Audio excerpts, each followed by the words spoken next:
Perú y Francia, dos grandes movilizaciones. Dos acontecimientos de relevancia se sucedieron el día de ayer, 19 de enero. La gran movilización en Francia contra los planes de reforma provisional de Emmanuel Macron y la gigantesca movilización ocurrida en Perú contra la usurpadora Dina Boluarte. Ambas movilizaciones contaron con el respaldo mayoritario de la ciudadanía, que se expresó a través de marchas y paralizaciones. Un hecho novedoso y que comienza a adquirir relevancia es que las movilizaciones ya no solo son en las capitales de estos países. No fue solo en París y en Lima, sino en casi todas las ciudades donde se expresa el descontento contra los gobiernos que aplican planes de ajuste y atentados contra los derechos de las mayorías. Es la época de las convulsiones sociales empujadas por el capitalismo globalizado, que cada vez debilita las democracias, aumenta la represión y configura los escenarios para formas cada vez más totalitarias de los regímenes que emergen como consecuencia de estas injusticias. Si bien la diferencia entre Francia y Perú es evidente, hay algo que les es común. Los planes de ajuste contra los derechos que Macron busca llevar adelante son la manifestación de un sistema que recorta gastos, transfiriendo el peso de ellos a la clase trabajadora, no así a la clase dominante. Los cambios paramétricos en términos de modificar la edad de jubilación a 64 años y la exigencia de 43 años de cotizaciones para acceder al 100% de la pensión no es más que quitar beneficios o postergar, que es lo mismo. Esta argumentación se hace común por parte de los gobiernos de todo el mundo, que repiten como papagayos el discurso elaborado por los organismos multilaterales financieros de que el cambio demográfico es un problema. Lo instalan para justificar sus contrarreformas o reformas antitrabajadores que buscan transferir los costos de los cambios a los trabajadores, liberando cada vez más de responsabilidad a los sectores dominantes vinculados al gran capital, en especial vinculados al capital financiero, cuando en realidad la solución y los desafíos en la era moderna exigen una nueva redistribución de la riqueza, agravando a quienes más tienen y así evitar ajustes que perjudican a quienes menos tienen. En Perú, la crisis política es gatillada desde las alturas. Pedro Castillo, quien se haya detenido, debió enfrentar desde que asumió una sistemática campaña de hostigamiento por parte de los sectores vinculados al fujimorismo y a los sectores del gran empresariado que buscan avanzar en mayor flexibilidad a las normas laborales y medioambientales, de forma tal liberar cualquier mecanismo de control hacia la inversión financiera y especulativa del movimiento de capitales. El programa de Castillo, si bien es cierto no era nada radical, sí recogía parte de las aspiraciones que el pueblo y los trabajadores venían demandando hace años, razón suficiente para desatar desde el primer día la furia de los poderosos contra el presidente que finalmente terminó con su mandato. Hoy, el pueblo peruano se expresa haciendo uso de un derecho legítimo y recibe a cambio la muerte, la represión de un régimen absolutamente asesino que ya cobra más de 54 víctimas que claramente se inscriben dentro de la categoría de crímenes de lesa humanidad, pues la sistematización de la represión no es solo brutal por el número de muertes, sino que es brutal en tanto conculca los más elementales derechos humanos de las personas. Perú vive hoy una situación gravísima de violación extrema y sistemática a los derechos humanos y padece esta represión ante el silencio e indiferencia de la mayoría de los gobiernos de la región, salvo excepciones. El coro para condenar la violencia en otras latitudes no es la misma para condenar una que está al otro lado de nuestra frontera. Quizá porque muchos de los inversionistas chilenos, algunos de los cuales en el pasado reciente tuvieron estrechos lazos con Fujimori y Montesinos, no desean echar a perder sus inversiones y presionan para que la solidaridad de los estados no se manifieste. Es el pueblo. Son los pueblos los que deben parar el crimen contra los pueblos.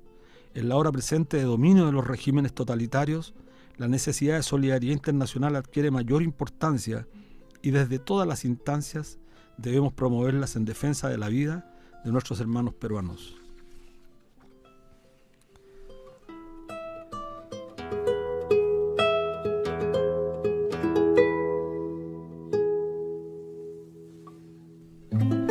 Hola amigos, ¿cómo están? Como todos los días viernes en la radio Universidad de Chile, la radio que piensa, en el 102.5 FM del dial.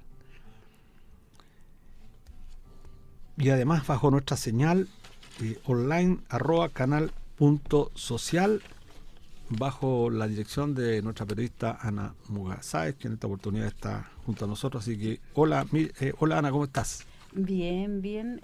Sí, estamos transmitiendo por canal YouTube sí. En estos momentos, para que nos busquen la señal. Canal Punto Social Comunicaciones, se llama nuestro canal en YouTube. De Francia, que ayer llenó las calles europeas, es bastante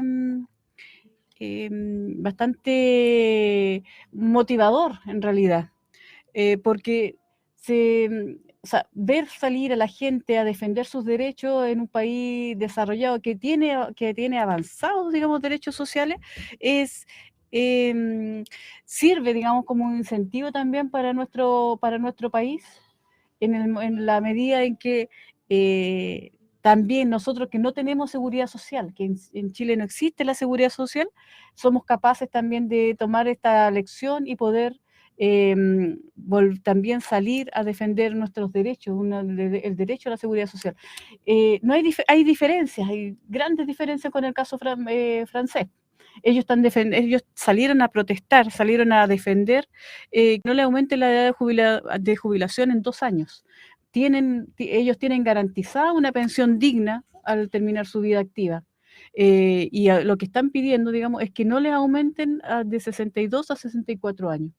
Que ya se lo aumentaron bajo Sarkozy hace un par de años atrás, en el gobierno de Sarkozy, se le aumentó de 60 a 62 y ahora querían aumentarlo a 65, pero lo dejaron en 64 y aún así los trabajadores, las trabajadoras franceses se niegan a entregar este derecho porque finalmente lo que se argumenta, lo que se está argumentando es que hay riqueza,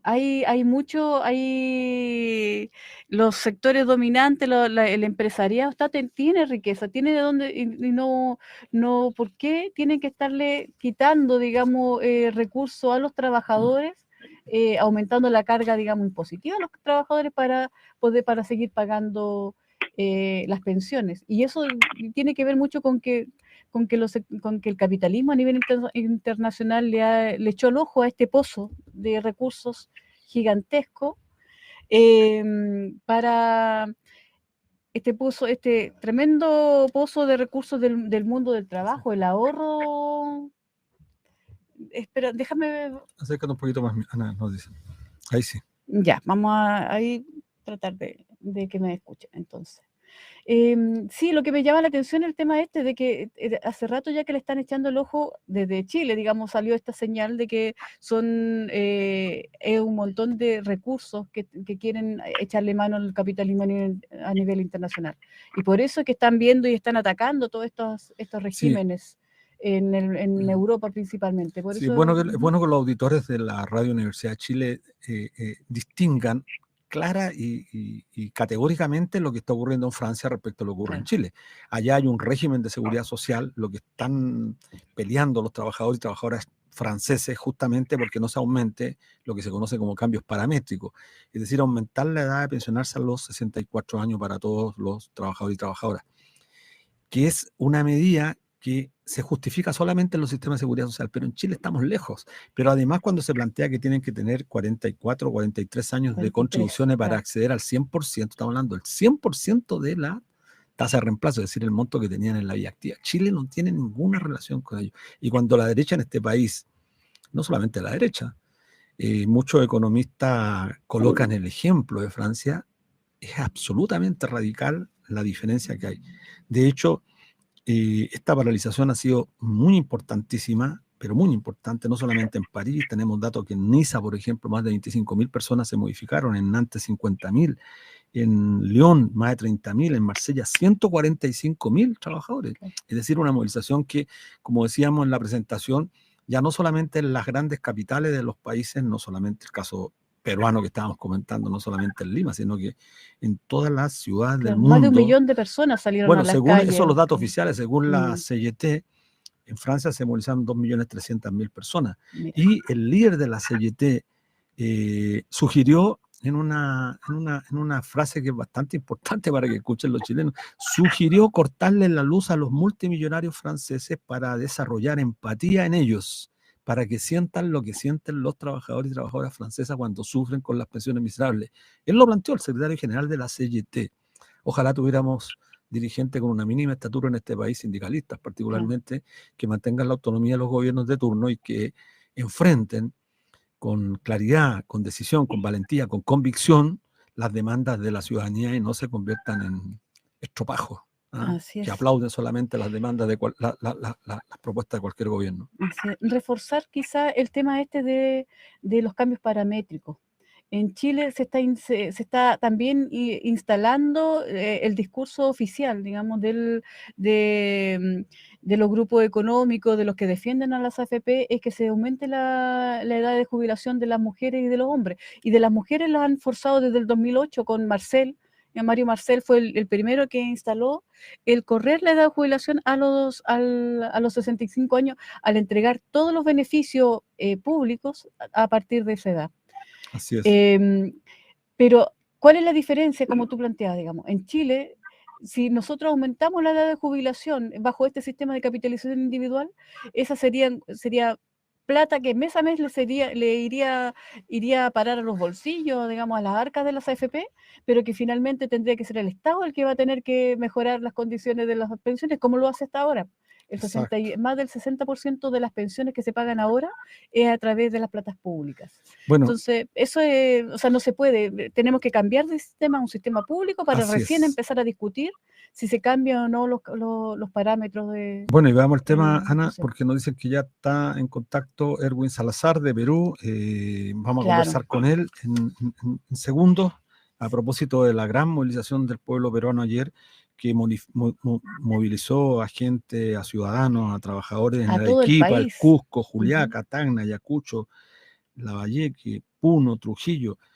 Trataron de tomarse el aeropuerto de Arequipa, es decir, hay una movilización gigantesca. Los gobernadores de Junín, Punín, Cusco y Apurímac se unen al pueblo y piden la renuncia de Boluarte. Es decir, estamos frente a una dictadura que desgraciadamente y lamentablemente tiene el apoyo de los gobiernos de la región.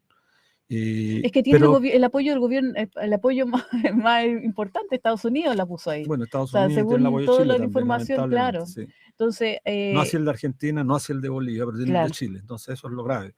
Sí. Y vamos a conversar entonces con un líder, preséntalo por favor, Anita, que está ahí en el aire. Ya lo tenemos entonces, perfecto. Mire, para nuestros auditores vamos a conversar para conocer lo que está sucediendo ahora, en estos momentos, en nuestro país vecino. Vamos a conversar con Erwin Salazar, coordinador del Comando Unitario de la Asamblea Popular, que es el organismo que está llevando la lucha en Perú en estos momentos, académico de la Universidad Pedro Ruiz Gallo de Lambayeque. ¿Está por ahí, Erwin? Sí, estamos de aquí. Saludos desde Perú. Un gusto desde Chiclayo, la capital de Lambayeque. Perfecto, un gusto saludarte, Erwin. Hola, Erwin Salazar, ¿cómo estás? Saludos, Lucho Mesina. Saludos para ti y para el importante movimiento chileno de No Más AFP. En el marco del Comité Internacional de Enlace e Intercambio, estamos para conversar y para ayudar a que la opinión pública chilena tenga una visión aparte, la que tiene directamente la prensa, diríamos, oficial, la prensa burguesa, que a veces esconde los elementos fundamentales de la lucha de clase en el país como un componente de lo que está pasando en el mundo. Bueno, en ese sentido, Erwin, preguntarte inmediatamente respecto a la movilización del día de ayer, que las imágenes mostraron una movilización a lo largo del país, como decíamos recientemente, en casi todas las grandes ciudades de Perú, exigiendo la renuncia de Dina Boluarte. Recientemente supimos que varios gobernadores de distintas zonas se suman también a la petición de renuncia, y sin embargo hay una actitud intransigente de parte del gobierno, de parte del Estado, en orden a seguir la represión con más de 55 muertes. Cuéntanos cómo fue la movilización ayer y qué sigue de aquí en adelante, Erwin, por favor. Pero primero, antes que nada, Luis, antes de pasar a lo que pasó ayer, digamos que es muy importante un poco que nos explique cuál es, porque acá la información que se tiene, la que dan los medios de comunicación, incluso los que dan los medios de comunicación internacional, es que es un intento... Pedro Castillo habría dado un autogolpe. Claro, el intento de Castillo de dar un autogolpe al querer cerrar el Congreso. Y así lo presentan. Entonces, qué es lo que realmente sucedió, digamos, en el 7 de diciembre pasado? Bueno, primeramente, reiterar nuestros saludos de Chiclayo, desde el norte del Perú. Y señalar es cierto que el Perú vive hoy día una convulsión social abierta después del golpe del 7 de diciembre. Pero esto es parte ya de todo un plan que tenía la mayoría del Congreso, que es una mayoría ultraconservadora, dominada por el Fujimorismo, esa coalición, y que señalemos desde el primer día en que había ganado Castillo, se había opuesto a que él gobernara. Del primer día nunca lo dejaron gobernar, plantearon el fraudismo, fraude, fueron a la OEA a reclamar contra el fraude, pero luego en el camino se confirmó con una comisión del Congreso de que no había tal fraude.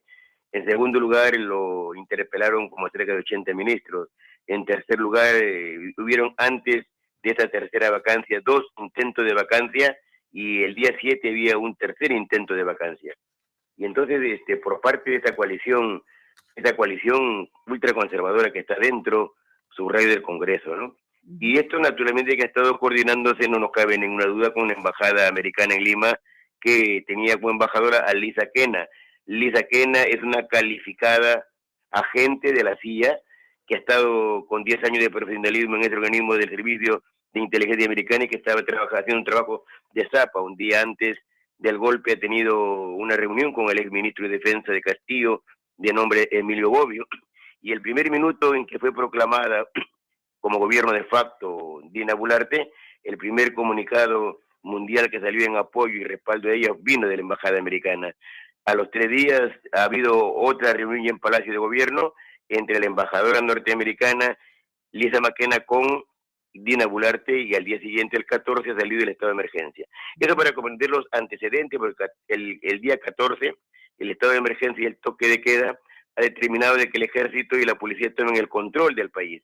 El Perú está militarizado, no hay libertad, no hay derecho a la protesta, y todo lo que ha habido ha sido por encima del Congreso, desbordando a Dina Boluarte, a la Fuerza Armada, al toque de queda, que en la práctica ha sido quebrado en las calles. Pero al amparo de ese estado de emergencia, de ese toque de queda, que es del Decreto Supremo 143, se han matado más de 50 personas. Una primera oleada de lucha después del día 7, del 7 hasta antes de Navidad, hubieron 28 muertos, en el sur particularmente. Y luego, después del 4 de enero, que comienza una segunda oleada, producto que hubo en Arequipa, una región que está en el sur, casi como la segunda capital del Perú. En esta ciudad hubo lo que llamamos una reunión de todos los frentes de defensa, que son organismos de democracia directa, de autoorganización, organismos que suman sindicatos de la CGTP con fuerzas campesinas, populares, y vienen de tradiciones anteriores por la democracia directa y la autoorganización. En todo caso, es esta asamblea macroregional del todo el sur la que dirige el movimiento. Ojo, la dirección es muy importante en el sur. El día 4, el 4 de enero. Y luego la respuesta del gobierno sigue siendo, entorneándose en el Estado, y que lo tienen copado y secuestrado, la respuesta con el toque de queda brutal, y hay nuevos muertos en Juliaca y en todo el sur, no en el norte, en el centro igual. Entonces hay una convulsión social que se generalizó, y el día de ayer hay que entenderlo en función de una asamblea nacional que hizo la principal central obrera del país. El sábado 14 la CGTP convocó una asamblea, convocó a un paro ese día nacional para el 19, y en el plan está naturalmente cierre del Congreso, en segundo lugar libertad para Castillo y todos los dirigentes populares, ni un muerto más, abajo el toque de queda y de emergencia, y de manera muy particular fuera Dina Boluarte y la convocatoria a una asamblea constituyente. Y ahí hay un debate, porque hay sectores que plantean una asamblea constituyente, sí, pero con carácter soberano y con poder, ¿no? Hay diferentes interpretaciones a este tipo de batalla por la asamblea constituyente, pero la gente comienza a gritar, la calle comienza a gritar, junto con fuera Dina Boluarte. La consigna principal, después de la cantidad de muertos que hay en el país, es en la calle. Ayer, por ejemplo, la principal consigna era: Dina asesina, el pueblo te repudia, ¿no? Bueno, está abierta igualmente una investigación del Ministerio Público contra ella por supuesto genocidio. Naturalmente que ella, un gobierno que se tambalea, va a terminar en la cárcel, no tiene escape, ¿no? Pero creo que las correlaciones de fuerza que están en desarrollo en el país avisan de que la convulsión social va a continuar. Se ha abierto un periodo, igual que ustedes tuvieron el 18 de octubre, que se abrió un periodo muy importante con la juventud, y luego los sectores populares. Bueno, acá los sectores, el tema es que está más generalizado en el Perú. Comenzó en el norte, está en Lima, que es la capital, y ahora está en todo el centro y en todo el Perú. El día de ayer ha sido una respuesta unánime, total en el país. Erwin, En realidad, una sí, consulta, ¿cuál es el rol que está jugando hoy día el mundo del trabajo, la central sindical, la CGTP, en esta convocatoria llamada paralización? ¿Cómo está el mundo del trabajo en la movilización? Hubo paralización también.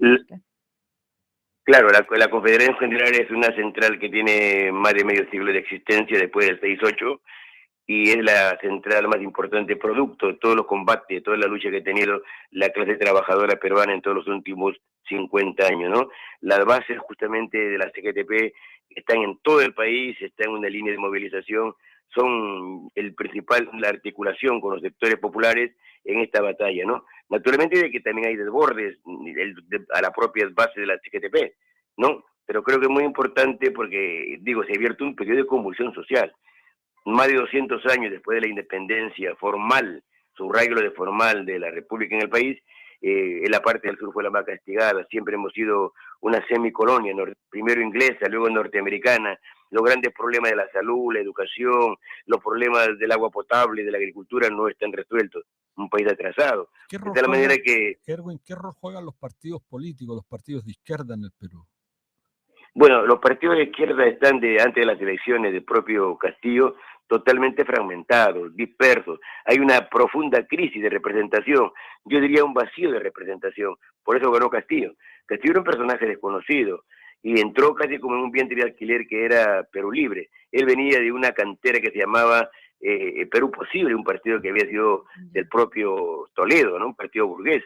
Sin embargo, había sido dirigente sindical en el sector del magisterio. Y entonces él recibió como parte del rechazo, del hartazgo, de la fragmentación de los partidos, de la crisis de las izquierdas, porque hay como cerca de 15 izquierdas.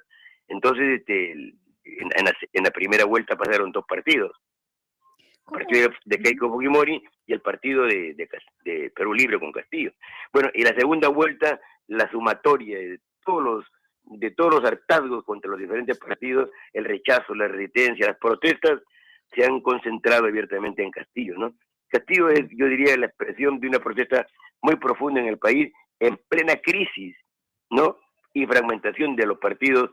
Dejemos a un lado los de la derecha, que es donde siempre, sino los partidos de la propia izquierda. Lo que significa que los que están jugando una especie de rol de partido sin ser partido es la CGTP, son los frentes regionales, son las asambleas populares, buscando abiertamente conformar un comando nacional unitario de lucha.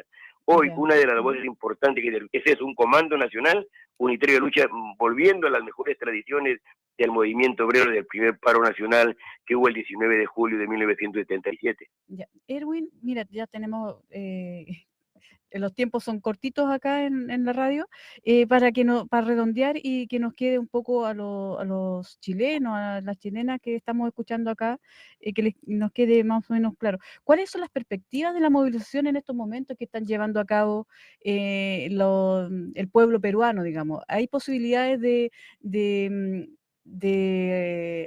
ganar esta ofensiva, de traer de vuelta, de echar a Boluarte, de instalar nuevamente a Castillo o tener elecciones o nuevas elecciones? ¿Cómo se ve la perspectiva? La perspectiva, primeramente, es cierto que está bajo el toque de queda ni un muerto más y fuera de Boluarte. A partir de eso, naturalmente, como elemento de la plataforma y la perspectiva, este elemento del trabajo en la corrupción de fuerza, la posibilidad o la imposibilidad de realizar esta plataforma va a depender, de un lado, de la correlación de fuerzas en combate. De otro lado, tiene que ver con el nivel de la centralización del movimiento sindical y popular. Nosotros decimos, si hay un comando nacional unitario de lucha que logre darle contundencia, dirección, ¿no? Un estado mayor a todo el movimiento nacional, naturalmente va la victoria del movimiento. Y las voces que hay en el sur y en el centro, y también en el norte por parte de la CGTP Lambayeque, es formemos ahora un comando nacional unitario de lucha hasta acabar abiertamente con el gobierno actual, porque él no va a renunciar, él no va a salir por su propia voluntad, está entorneado el Estado. Si se va, será porque el movimiento popular y la calle lo sacan. En la perspectiva entonces está el fin de Boluarte y se está trabajando. La última asamblea de la CGTP dijo que el paro nacional del día de ayer era preventivo, de tal manera que se está en en agenda del movimiento sindical la lucha por un paro nacional indefinido, una huelga general indefinida. Si esto se da con una dirección centralizada, señalamos con un comando nacional unitario, tomando la experiencia del 77, yo creo que vamos a la victoria. No hay otra manera de avanzar en el país y conseguir un cambio, ¿no? Bueno, muchas gracias, Erwin. Muy clara tu explicación, así que bueno, nos dejas con más claridad respecto a lo que está ocurriendo en Perú, nuestra solidaridad, nuestro abrazo. Un abrazo para ti, mi querido Luis Mesina, para el movimiento No Más AFP. Es un momento en que, como ustedes han dicho, hemos coincidido el día de ayer con un importante movimiento contra las reformas a la seguridad social en Francia, ¿no? Como parte de la lucha de clase en el mundo. Así es. Muchas gracias, Erwin.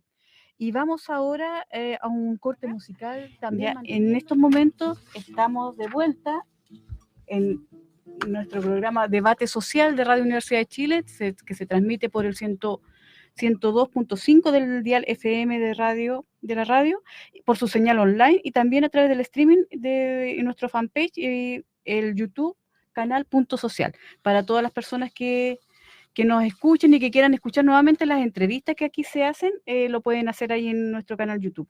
Bueno, está con nosotros en esta oportunidad la doctora María Soledad Barría.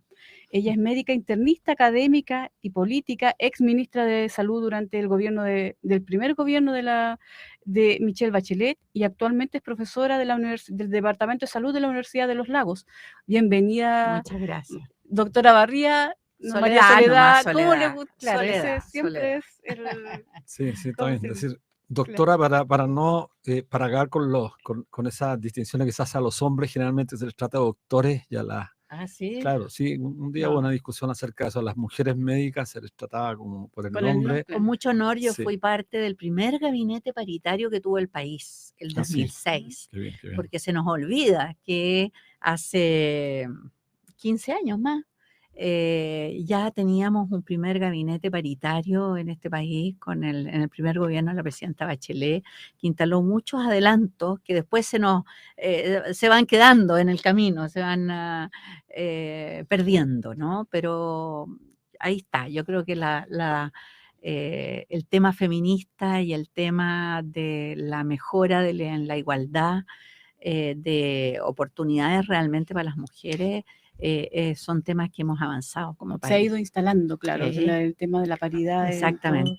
Para nadie es... Sí, bueno, no solo la paridad, sino que la justicia desde el punto de vista social, ¿no? quizá ahí vamos a tener algunas matices, doctora. de diferencia. Sí, unos matices respecto de cómo vamos a avanzar. Bueno. Mire, usted siguió de cerca el debate de la Asamblea Constituyente, especialmente en el tema de salud, porque es una persona especialista, tiene bastante experiencia en el tema. El que sentaba en su artículo 44 las bases para un nuevo sistema de salud. Señalaba en su artículo 5 que el Sistema Nacional de Salud es de carácter universal, público e integrado. Se rige por los principios de equidad, solidaridad, interculturalidad, pertinencia, territorialidad, desconcentración, eficacia, calidad, es decir, una cantidad de principios relevantes que generaron mucha expectación y mucha esperanza, diría yo. Mucha esperanza en estos artículos vinculados en la propuesta de nueva Constitución a derechos sociales. Bueno, la propuesta perdió, las razones son múltiples, y hoy estamos en una crisis del sistema de salud, el sistema privado, que amenaza traspasar al sistema público. Entonces queríamos saber su opinión, porque la escuchamos hace poco también en la radio Universidad de Chile. El lunes pasado, sí, la escuché en la mañana. Y me parecieron muy interesantes los planteamientos que hace, y que creo que además develan, doctor, y quiero decírselo, develan también la postura que tienen que tener especialmente los facultativos médicos que dominan el tema, más en profundidad y no están tan, yo diría, permeados por esta concepción más bien monetarista de mirar la salud o mirar los derechos sociales desde una perspectiva matemática, para decirlo decentemente. Económica. Sí. Así que queremos saber cómo ve esta crisis que estamos viviendo. Bueno, yo creo que se ha ido instalando una pseudocrisis, digamos. Se ha ido instalando un miedo, a mi juicio, por parte de las propias ISAPRE, que están señalando que si quiebran las ISAPRE, se produce un riesgo total en todo el sistema para toda la gente del país. Y yo creo que eso es falso. porque las ISAPRES son sistemas de seguro donde la regulación en este momento toma en cuenta la posibilidad que quiebre. Existe una legislación en caso de quiebra. Y esa legislación significa que, de hecho, han quebrado dos Quebrado, ISAPRES. claro, sí. Y no ha sido un drama para la totalidad del sistema.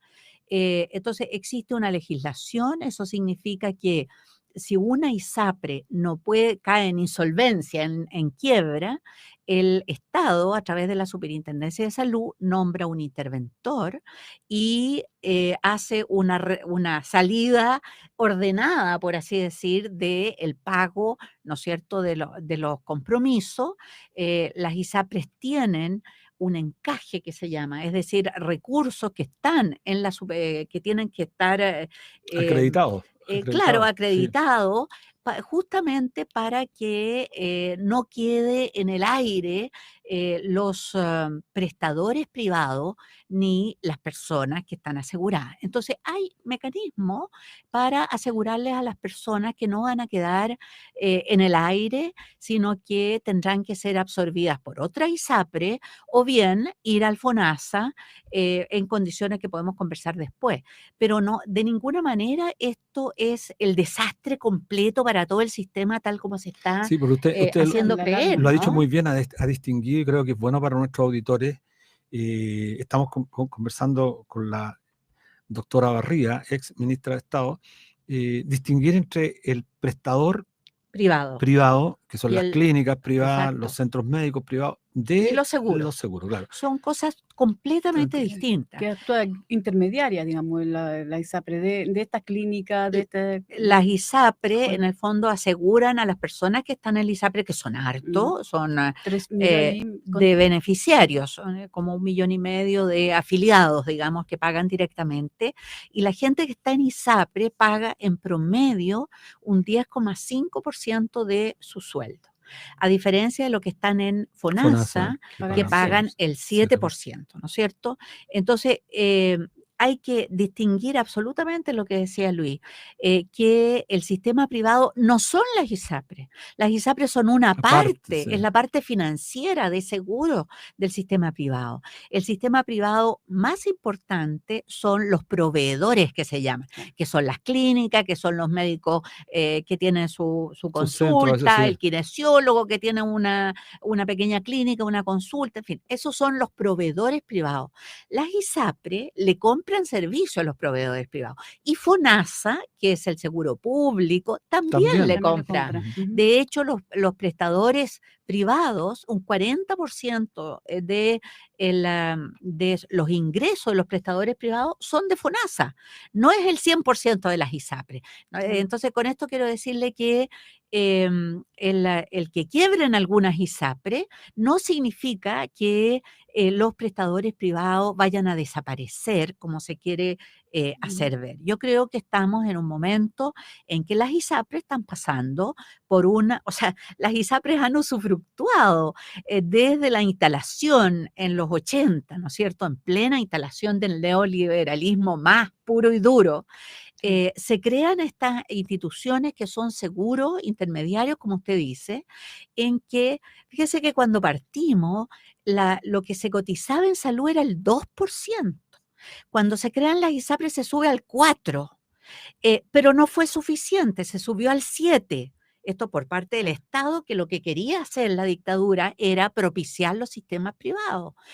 Y fíjense que las ISAPRES han cobrado durante todo este tiempo como base el 7%, que es de la seguridad social, pero esto es como la antiseguridad social porque es un contrato individual, no es un seguro colectivo solidario como es la seguridad social en general.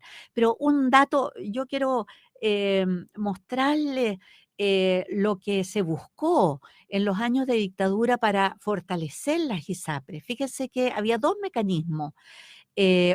Uno, que como había tanta segregación de las mujeres que trabajaban que no podían acceder a las ISAPRE, entonces en vez de que el Estado prohibiera la segregación, lo que hizo el Estado fue hacerse cargo de todos los pre y postnatales de todas las mujeres que trabajaban. Y hasta el día de hoy, todos los pre y postnatales los paga salud, Sí. los paga el Estado. Claro. Ese es un Eso elemento. se subsidia el sistema privado, absolutamente por Absolutamente todo. está Ujú. subsidiado. Y un segundo elemento que se acabó es que se instaló, si usted ponía el 7%, pero no le alcanzaba para irse a un ISAPRE, el Estado le ponía un 2% adicional. Y eso recién se terminó el año 96. Claro. Ahora, con todos estos subsidios, las ISAPRES llegaron a representar alrededor del 20% de la población Claro. afiliada, ¿no? Hasta el momento Asegurada. siguen siendo como el 20%, un No, poquito menos, ¿no? entre Menos un aún. 15 a un 17%, Ya, dependiendo bajó, claro. es menos. Porque yo creo que las ISAPRE han hecho de este negocio la extracción de utilidades de manera muy Claro. importante y que en los últimos 2 años, efectivamente, probablemente les ha disminuido el negocio, porque Claro. vino la pandemia, aumentaron las licencias médicas, en fin, hay O una... sea, lo que están alegando ahora es que están ganando menos.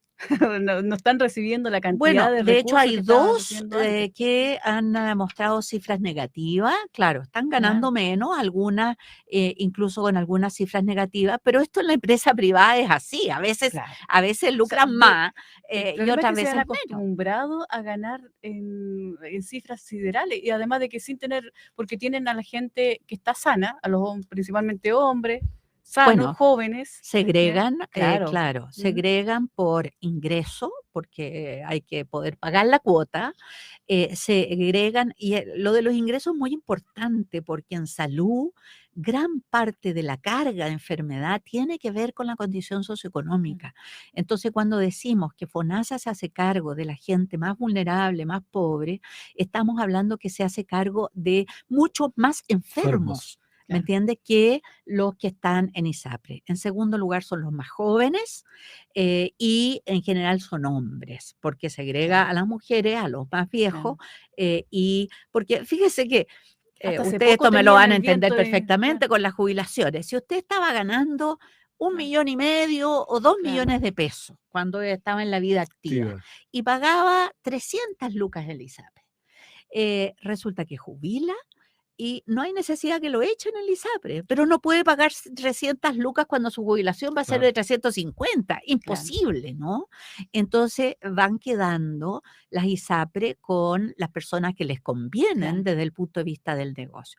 Por Claro. eso que entre muchos y muchas hemos buscado que se instale en el país, y eso usted hacía mención, Luis, al comienzo con lo que iba en el proyecto de nueva constitución y que yo espero que ahora de nuevo Se seamos instale. capaces de Impulsarlo. levantarlo, un sistema universal, Claro. un sistema solidario que efectivamente termine esta segregación, que no estoy diciendo que terminen los prestadores privados, y en esto hay que ser súper claro porque también se manipuló cuando discutíamos la constitución y se decía que no quería, que los que estábamos por un sistema universal, entonces no queríamos la libertad de elección. Ese es Entonces, el libertad de gran, elección, ¿de claro, qué, pregunto yo?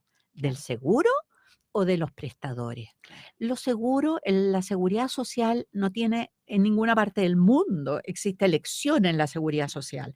Es una, debe ser solidaria, y usted puede, si quiere poner más recursos, puede tomar un seguro complementario Claro, al seguro público con ese 3,5% claro, de que promedio le va a sobrar si es que usted se va a un claro. seguro público tipo FONASA. Entonces Pero yo creo, ¿cuánto habría sido el beneficio? O sea, si fuese un seguro, o sea, si fuese un sistema universal, público, digamos, con los recursos, porque la cifra de las utilidades que recibieron durante estos 30 años, digamos, del 90 hasta ahora, son gigantescos, son Sí. 1.3 billones de pesos Sí, de pero ganancia. lo publica lo de David de Brot. Claro, esa es la Sí, cifra que tiene él, por lo tuvimos el sí, otro día acá, millones de millones, sí, millones de millones, y que fue ganancia bruta. así es. O sea, ganancia, Después de digamos, impuestos. después de impuestos, fue Exacto. limpiecito, digamos, a los bolsillos. Entonces, ahora, claro, se están quejando porque no están ganando quizás tanto, se le está disminuyendo quizás el negocio, pero todo este fondo, si hubiese ido a un sistema público donde existiera solidaridad, digamos, entonces se habría mejorado el sistema público también, porque tenemos deficiencia evidente en nuestros hospitales públicos. Claro, y fíjese que en la pandemia el que puso el hombro fue el sistema público, Claro. porque el que vacunó, ¿no es cierto?, fueron los establecimientos de atención primaria. Yo no vi vacunando en ninguna ISAPRE. Los que llamaban por teléfono para el testeo y la trazabilidad eran del CEFAM o de la Seremi, era el sistema público, no eran las ISAPRE. Entonces, claro, se hospitalizaban allí donde se pudiera, que es lo que hay que buscar como imaginario. Ahí en la pandemia se funcionó como que hubiera sido un solo sistema. Y eso funcionó muy bien. No hubo gente que quedara sin atención porque se buscaba la cama, si estaba en el público o en el privado, de la misma manera. Eso es lo que se necesita. Entonces se necesita un sistema donde usted pueda tenga la seguridad de una atención digna, por una parte, independiente si es público o privado, y que usted, si quiere tener la seguridad de poder ir a una clínica específica, bueno, pagará un adicional en un seguro complementario, pero la verdad es que la viabilidad de las ISAPRES de hace mucho tiempo que está en duda, la viabilidad política, jurídica, por así decir, no de las quiebras o no quiebras. Financiera, digamos. Doctora, yo quiero llevarla a un tema que me parece relevante, bueno, ha dicho cosas muy, muy importantes. Me gustaría que pudiera referirse brevemente a esta distinción que ha hecho del sistema universal respecto al seguro universal de salud, porque creo que no es menor, no es una cosa baladí, creo que es muy importante. Pero quiero llevarla a un tema que creo que está en el debate de la discusión hoy día. Se han presentado dos opciones a lo menos para abordar la crisis que está viviendo hoy día la salud privada. La primera es rescatar a la ISAPRE ignorando el fallo de la Corte Suprema, que la obliga a esta aplicación de la tabla de factores dictada por la superintendencia. Incluso hay un proyecto de reforma constitucional llevado adelante por la senadora Rincón y el senador Walker, Macaya, Chaguán y Galilea, que ahora ya son un equipo, que busca, podríamos decirlo poco coloquialmente o muy coloquialmente, busca bypassear la implementación del fallo de la Corte. Y la segunda solución es rescatar a los beneficiarios de estos seguros privados con fines de lucro, generando una situación más bien de excepciones que sean considerados FONASA. Se hablaba, estuvimos aquí con David de Brol, el diputado Lago Marcino, está planteando la estructura del fondo, fondo E. ¿Qué nos puede decir de eso, doctora? Bueno, primero quizás aclararle a los que nos escuchan que la situación que están pasando las ISAPRE no son una cosa nueva.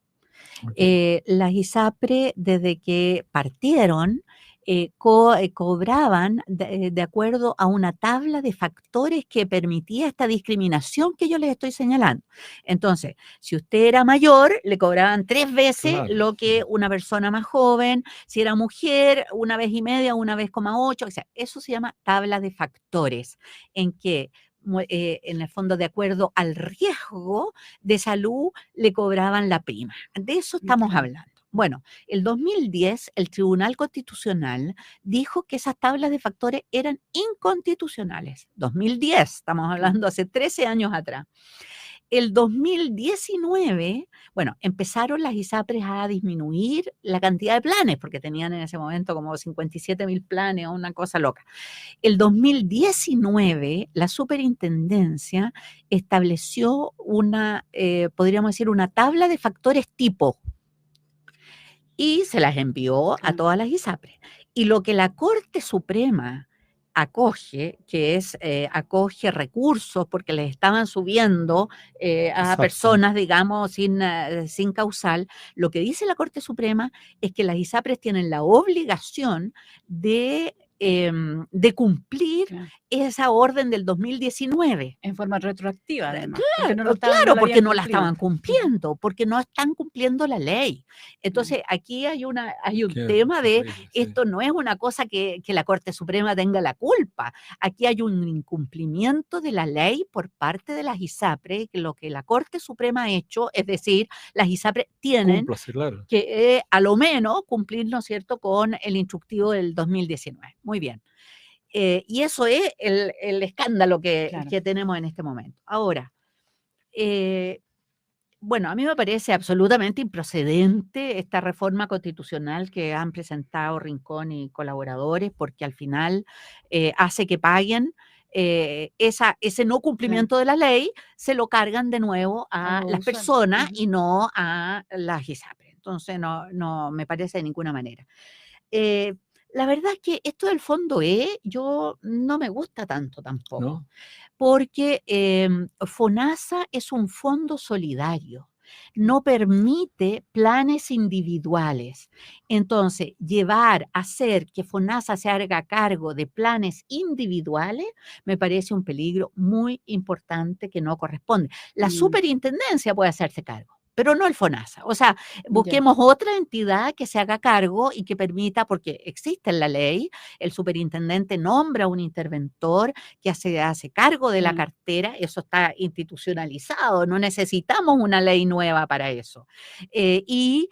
Que se vea como a lo mejor hay que darle más facultades en una ley a la superintendencia para que asegure que las personas no van a quedar en el aire. Claro. Pero a mí personalmente me parece muy peligroso. Sí, la dirección opuesta, porque que FONASA tiene que ser lo solidario. Sí, claro. Entonces, ahora, la gente que está en ISAPRE en esta situación, el 7% tiene que entregarlo al FONASA y todos debiéramos avanzar a ser parte de un sistema público con ese 7% de la seguridad social y el resto que lo pongan en seguros complementarios donde puedan escoger sus planes. Tenemos que igual... O sea, ya estamos acabando, pero es muy importante lo que plantea, porque igual hay que tratar de avanzar hacia un sistema público, porque está el susto de la gente que está porque son sectores medios, trabajadores principalmente los que están en ISAPRE. Medios y altos. Pero bajar el susto, creo que ha dicho una cosa muy relevante, no es tanto el pánico que hay que... hay que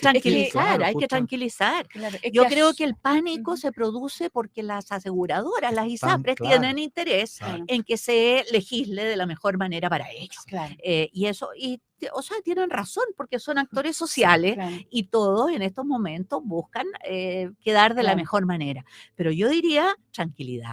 El Ministerio de Salud, fíjese que la Corte Suprema dio 6 meses para que la superintendencia entregara los lineamientos de cómo se va a hacer.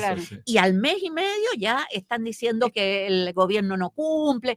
A ver, perdón, tiene 6 meses para hacerlo de acuerdo a la Corte. Entonces, tranquilidad, esto no va a llevar a un colapso del sistema y tenemos que ver cómo podemos avanzar a un sistema solidario universal. Que abra la posibilidad de porque se habla también de que se estaría nivelando, o sea, del temor a nivelar hacia abajo. Bueno, y eso por eso tendría que estar avanzando hacia mejorar las condiciones del sistema doctora, público. Eso es, doctora, queremos darle las gracias. Yo hablo mucho, parece. Sí, María Soledad Barría, la ex ministra, es muy claro, muy ilustrativo lo Pero que no alcancé a hablar de seguro entre seguro y sistema. En la próxima la vamos a tener. Es muy importante. Muchas gracias a nuestros auditores. Nos vemos el próximo viernes a las 16 horas. Hasta luego. Hasta luego.